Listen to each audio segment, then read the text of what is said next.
Saudara-saudara pendengar yang kami kasihi dimanapun Anda berada, Anda kembali bersama kami pada acara Telaga, Tegur Sapa Gembala Keluarga. Saya Gunawan Santoso dari Lembaga Bina Keluarga Kristen akan berbincang-bincang dengan Bapak Pendeta Dr. Paul Gunadi.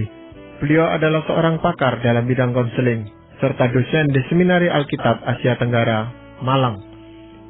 Perbincangan kami kali ini tentang problem seksual dalam pernikahan.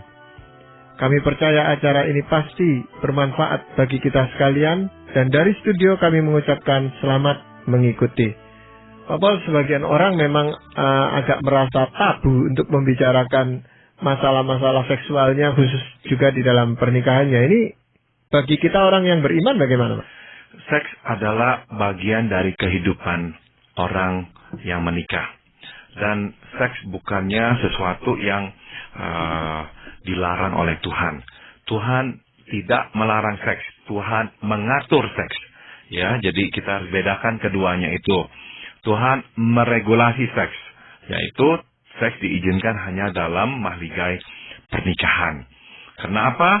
Sebab memang seks adalah relasi terintim dan mempunyai begitu banyak konsekuensinya dan melibatkan perasaan dan jiwa dan hidup orang yang terlibat di dalamnya.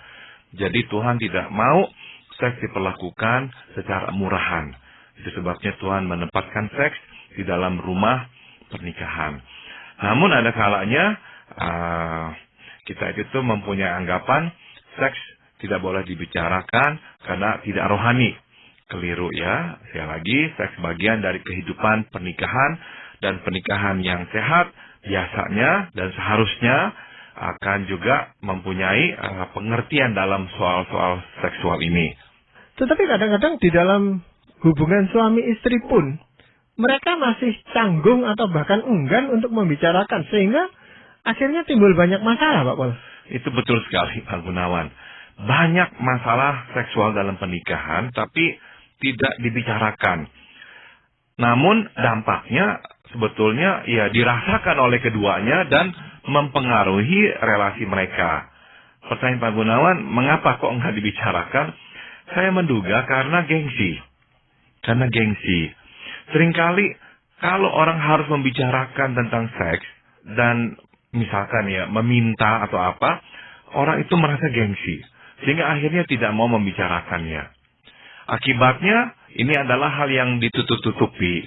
Namun tadi sudah disinggung, akhirnya luber mempengaruhi relasi nikah kita. Ya, biasanya masalah-masalah apa, Pak Paul, yang sering muncul gitu, Pak? Pertama adalah ketidaksesuaian frekuensi. Ya, tubuh kita mempunyai kebutuhan seksual yang tidak sama. Ada yang perlu lebih banyak, ada yang tidak perlu sebanyak itu. Nah, kita perlu membicarakannya dengan terbuka, namun tidak memaksa. Saya menganjurkan, nyatakanlah kebutuhan kita dan mintalah pemenuhannya. Sebaliknya, ini saya minta kepada pihak yang tidak membutuhkan banyak. Jangan memandang rendah pasangannya yang memang meminta lebih banyak. Atau menunjukkan sikap menolak. Nah, sikap-sikap seperti itu jangan. Kenapa? Sebab bagi orang yang memang membutuhkan lebih banyak dan memintanya, itu sudah merupakan sedikit banyak pengorbanan. Dia harus mengorbankan egonya. Kalau jawaban kita adalah jawaban yang menolak dengan kasar, itu sangat menyakiti hati orang. Dan akhirnya orang itu akan berjanji kepada dirinya sendiri, tidak akan dia meminta lagi. Nah, begitu dia berkata tidak akan saya meminta lagi, terbentanglah jurang di antara mereka. Jadi ini nih, nasihat kepada mereka yang memiliki ketidaksamaan frekuensi kebutuhan. Yang membutuhkan sedikit harus meningkatkan batas maksimalnya. Misalnya dia berkata, saya hanya perlu ini seminggu hanya 1 kali. Nah, naikkanlah. Ya, naikkanlah. Yang membutuhkan banyak juga perlu ya bisa menurunkan tuntutannya. Misalkan dia berkata, saya sedikit-dikitnya perlu sekitar 4 kali seminggu. Nah, turunkanlah. Batas minimalnya berapa itu yang bisa ditoleransi. Misalkan menjadi 2 kali seminggu. Oke, kalau begitu 2 kali seminggu saja. Nah, inilah yang diperlukan agar tercipta hubungan yang lebih harmonis. Nah, untuk itu Pak Wal, kan dibutuhkan komunikasi yang baik antara suami istri ini. Nah, seringkali yang terjadi adalah karena ada masalah problem seksual itu tadi, komunikasi ini jadi terhambat gitu Pak Wal. Betul. Maka kita harus menyelesaikan masalah di titik masalah itu. Seringkali dalam pernikahan yang kita lakukan adalah bukannya menyelesaikan masalah di titik masalah itu, kita memindahkan masalah di titik yang lain dan mempeributkan masalah yang lain itu. Meskipun sebetulnya masalahnya berada di titik yang semula. Tapi kita angkut, kita boyong masalah di titik yang sebelumnya masuk di titik yang baru ini. Biasanya di titik apa tuh? Di titik yang kita merasa lebih nyaman. Misalnya jadinya, kita kan mempunyai masalah dalam hal seksual ini. Tapi kita nggak mau bicarakan. Akhirnya kita ribut dalam soal anak. Misalnya kita berkata kepada pasangan kita, kamu kok lebih sayang anak daripada sayang saya. Akhirnya ribut di sana. Kamu memberi perhatian memang lebih besar kepada anak, tidak kepada saya. Dan sebagainya. Padahalnya ributnya awalnya di dalam soal seks. Jadi, ya saya minta kita harus selesaikan masalah di titik masalah itu sendiri. Ya, di dalam hal ini Pak Pol memang membicarakan tadi seperti Pak Pol katakan meminta atau menyeimbangkan itu tadi Pak Pol ya. Itu orang tidak mau secara terbuka mengatakan bahwa kebutuhan saya sekian. Lalu dia katakan saya cukup sekian. Itu tidak mau terbuka gitu loh Pak Pol. Seringkali kalau orang nggak mau terbuka memang ada dua penyebabnya. Pertama, ada orang yang angkuh Pak Gunawan. Sehingga tabu buat dia meminta. Dan dia berharap pasangan seharusnya tahu. Tidak usah diberitahukan, ada diminta, ya langsunglah diberikan. Nah, ada orang yang memang memiliki masalah dengan keangkuhan. Kalau dia mempunyai masalah dengan keangkuhan, rendahkanlah diri. Belajarlah meminta. Itu baik ya buat pernikahan. Kerendahan hati itu baik buat pernikahan. Bukannya keangkuhan hati. Penyebab kedua biasanya adalah kita sudah membaca aroma penolakan dari pasangan kita. Karena itu, kita enggan untuk menyampaikan permintaan kita. Daripada kita sampaikan dan ditolak, ya udah mendingan tidak usah kita sampaikan. Nah, biasanya dua penyebab itulah yang menghalangi kita untuk menyampaikan keinginan kita. Tapi sebenarnya harus tetap dibicarakan Pak Pol ya, apa adanya gitu ya. Tetap harus dibicarakan. Jadi prinsipnya, selesaikanlah masalah di titik masalah itu sendiri. Jangan boyong dan pindahkan ke titik masalah yang berbeda. Iya. Selain masalah frekuensi, mungkin ada yang lain, Pak? Yang biasanya juga menjadi masalah adalah masalah biologis atau problem-problem seperti disfungsi ereksi, dan bagi wanita nyeri dalam berhubungan. Nah, kalau itulah masalahnya, jangan ragu, jangan malu untuk ke dokter. Sebab masalah-masalah ini memerlukan pemeriksaan serta perawatan medis. Nah, namun ada kalanya problem disfungsi ereksi lebih bersifat psikologis, ya. Masalah ereksi jadi sebetulnya itu disebabkan oleh misalnya ya, perasaan dia tidak lagi mampu, dia tidak lagi menjadi kepala rumah tangga, dia tidak lagi dihormati oleh istrinya. Atau dia merasa dia dituntut, harus bisa memuaskan istrinya, dan dia tidak mampu melakukannya, sehingga belum apa-apa, akhirnya mengalami masalah disfungsi dalam ereksi. Kalau wanita juga, misalkan masalah nyeri dan sebagainya, juga lah periksa ya, sebab ada kalanya ini bukan masalah biologis, meskipun bisa menjadi masalah biologis. Kadang-kadang ini merupakan ya masalah ketergesaan ya. Sehingga tidak memberi waktu persiapan untuk terjadinya pelumasan. Jikalau itu yang terjadi ya, terlalu tergesa-gesa ya, langsung masuk kepada tahap penetrasi. Nah, akhirnya yang terjadi adalah rasa nyeri.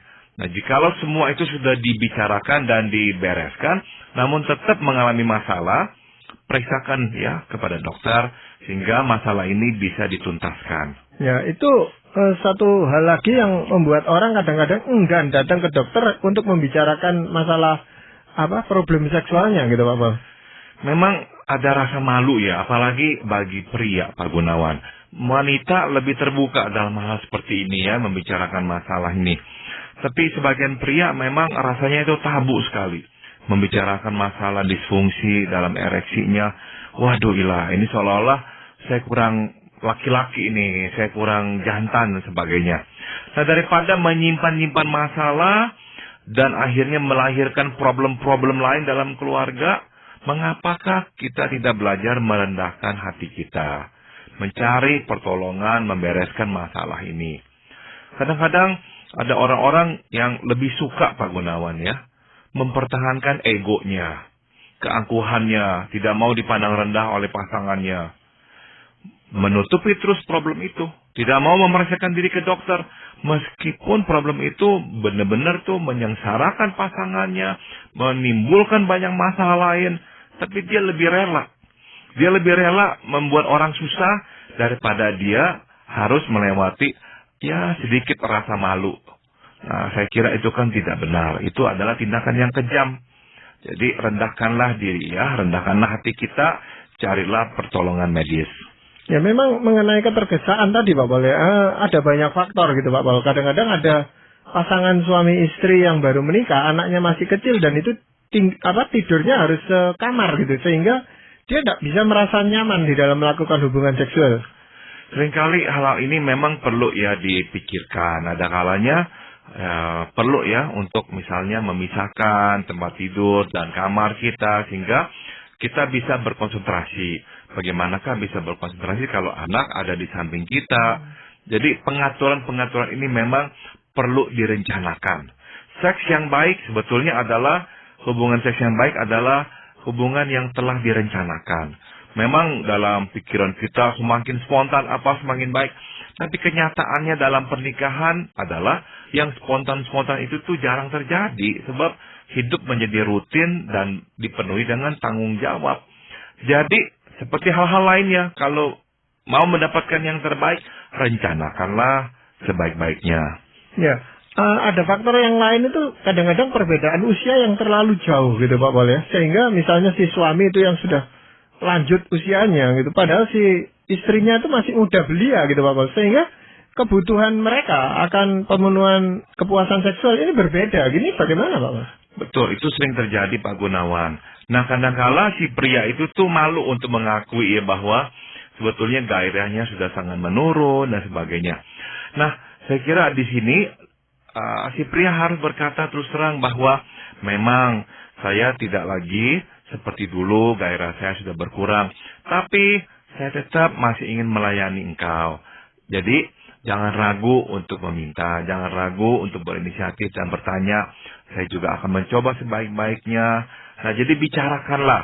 Dan bicarakanlah dengan terus terang apa tuh yang dapat dilakukan oleh yang lebih muda, agar kita yang lebih tua tetap bisa akhirnya mendapatkan bantuan. Misalkan ada hal-hal yang bisa dilakukan oleh pasangannya itu.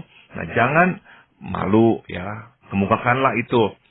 Nah, kadang-kadang kita ini karena orang berdosa ya Pak Gunawan, daripada mengakui ya keterbatasan kita sekarang, kita malah itu melemparkan masalah pada pasangan kita dengan mencaci maki dia, berkata tidak tahu malu kamu seperti pelacur lah, meminta-minta lah sebagainya.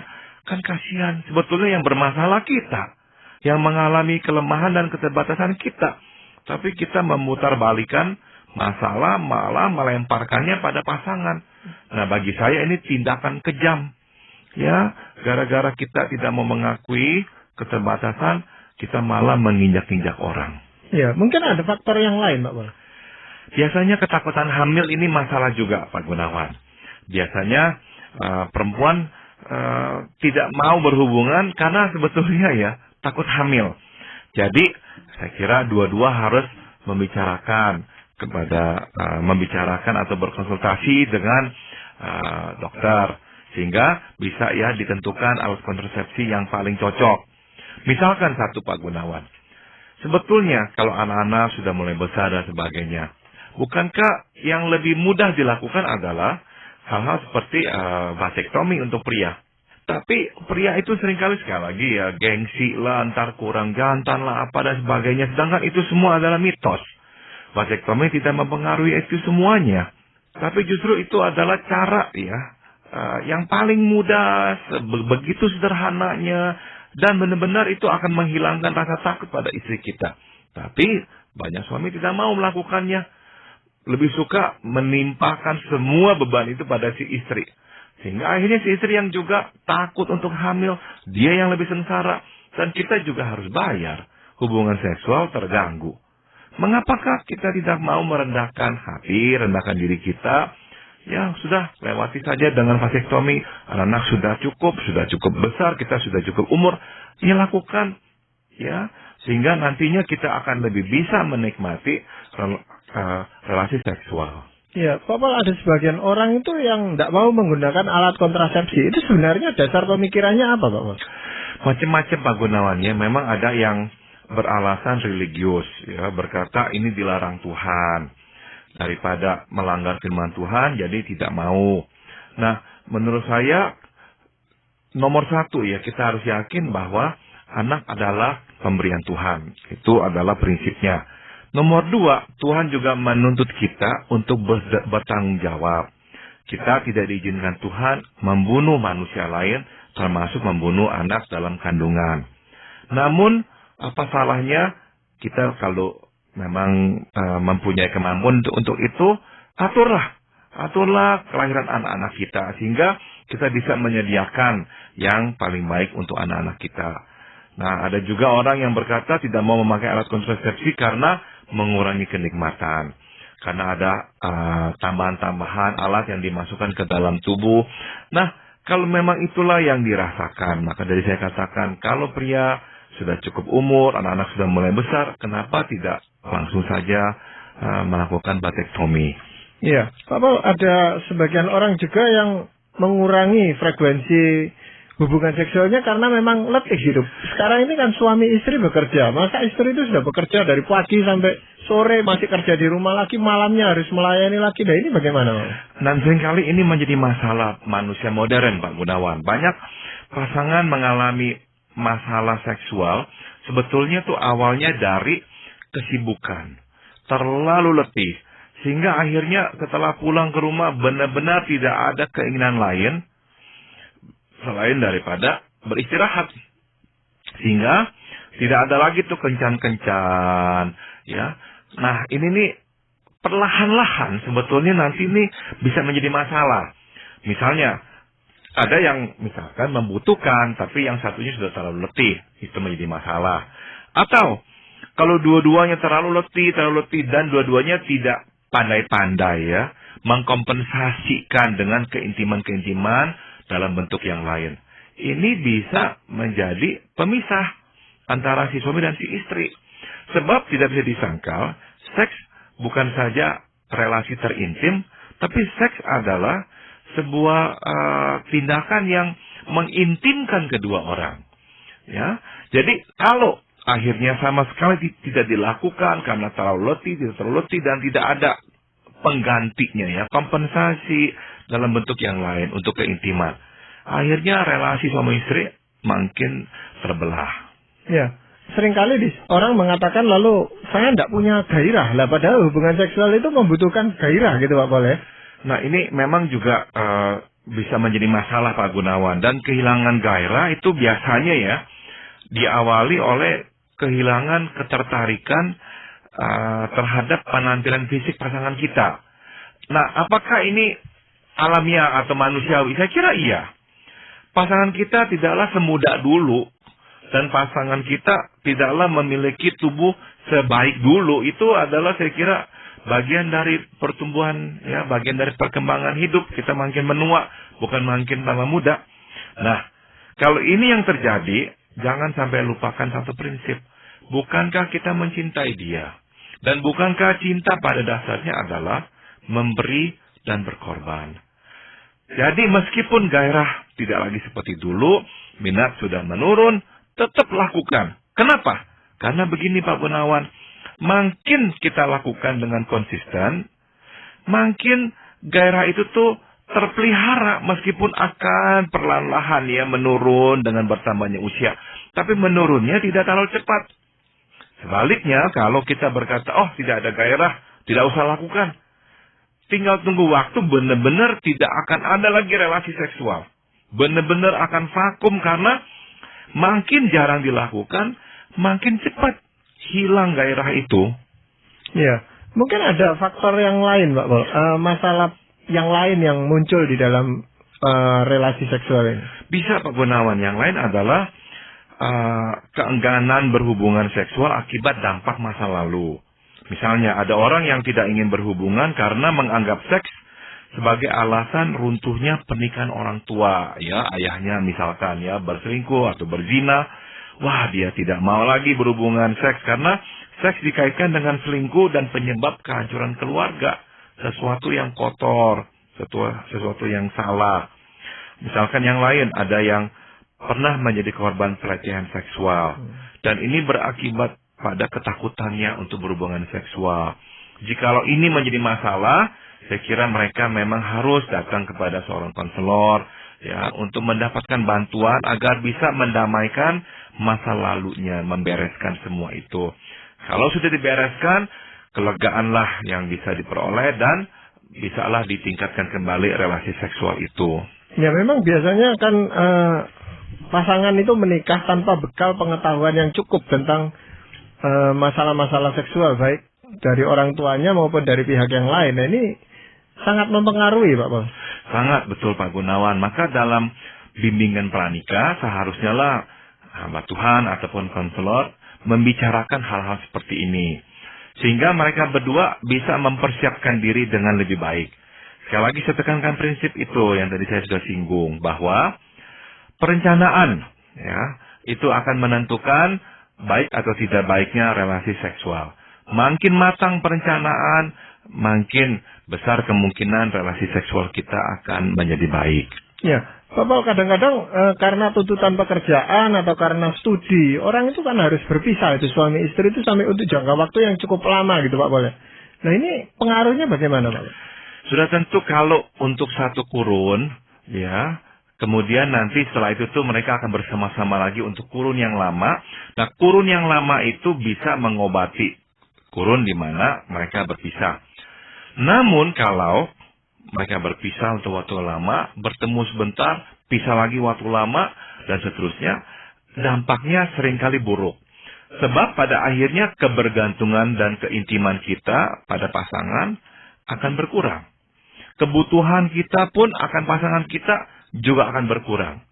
Namun kalau kita setelah berpisah, berkumpul lagi untuk waktu yang lama, kedekatan, keintiman dihidupkan kembali, kebergantungan juga dihidupkan kembali. Nah, relasi itu kembali menjadi intim dan kuat. Kalaupun nanti harus berpisah lagi, nah modal itu tuh sudah tersedia. Tetapi hal ini tidak mengganggu terlalu serius gitu, Pak Paul ya. Artinya bisa sampai si pria misalnya yang tugas di luar kota ini lalu berselingkuh atau nyeleweng gitu, ada pengaruhnya? Saya kira bisa, Pak Gunawan. Sebab sudah tentu dalam kesendiriannya dia akan lebih rawan terhadap godaan.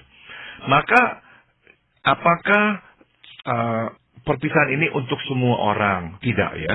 Kita harus menilai berapa kuatnya relasi nikah kita. Kalau memang relasi nikah kita kurang kuat dan kita pun menyadari kita orang kuat, jangan paksakan diri untuk mengambil pekerjaan yang harus memisahkan kita. Sebaiknya tetap bersama-sama. Ya, jadi hal itu pun harus dibicarakan mungkin antara suami istri ini, Pak Paul. Betul sekali, Pak Gunawan. Ya, dan dalam hal ini, Pak Paul, apakah firman Tuhan juga memberikan pedoman bagi kita? Ada, Pak Gunawan. Firman Tuhan di 1 Korintus pasal 7 ayat 3 dan 4 berkata, "Hendaklah suami memenuhi kewajibannya terhadap istrinya. Demikian pula istri terhadap suaminya. Istri tidak berkuasa atas tubuhnya sendiri, tetapi suaminya. Demikian pula suami tidak berkuasa atas tubuhnya sendiri, tetapi istrinya." Rasul Paulus di sini jelas-jelas membicarakan tentang relasi seksual. Dan Rasul Paulus sebagai hamba Tuhan meminta agar baik suami maupun istri menunaikan kewajibannya. Dan dasarnya adalah dikatakan oleh firman Tuhan, tubuh istri milik suami, tubuh suami milik istri. Nah, di sini nih diungkapkan sebuah kesatuan yang begitu intim dan sempurna. Sehingga memang tidak bisa lagi dibedakan siapa. Semua menjadi sebuah kesatuan. Nah, seks ditempatkan di dalam kesatuan seperti ini. Nah, dan ini adalah bagian dari rencana Tuhan. Jangan sampai kita beranggapan seks itu jasmani, yang jasmani itu tidak kudus alias dosa. Jangan. Seks adalah ciptaan dan pemberian Allah kepada umat manusia. Masalah-masalah ini sebenarnya bisa teratasi dengan baik kalau kita mau komunikasikan itu dan mau merendahkan diri kita untuk menyelesaikannya bersama-sama gitu Pak Paul ya. Betul Pak Gunawan. Terima kasih sekali Pak Paul untuk perbincangan ini, dan para pendengar sekalian, kami mengucapkan banyak terima kasih Anda telah mengikuti perbincangan kami dengan Bapak Pendeta Dr. Paul Gunadi dalam acara Telaga, Tegur Sapa Gembala Keluarga. Kami baru saja berbincang-bincang tentang problem seksual dalam pernikahan. Bagi Anda yang berminat untuk mengetahui lebih lanjut mengenai acara ini, silakan menghubungi kami lewat surat. Alamatkan surat Anda ke Lembaga Bina Keluarga Kristen atau LBKK, Jalan Cimanuk 58, Malang. Anda juga dapat menggunakan email dengan alamat telaga@indo.net.id. Kami juga mengundang Anda untuk mengunjungi situs kami di www.telaga.org. Saran-saran, pertanyaan, serta tanggapan Anda sangat kami nantikan.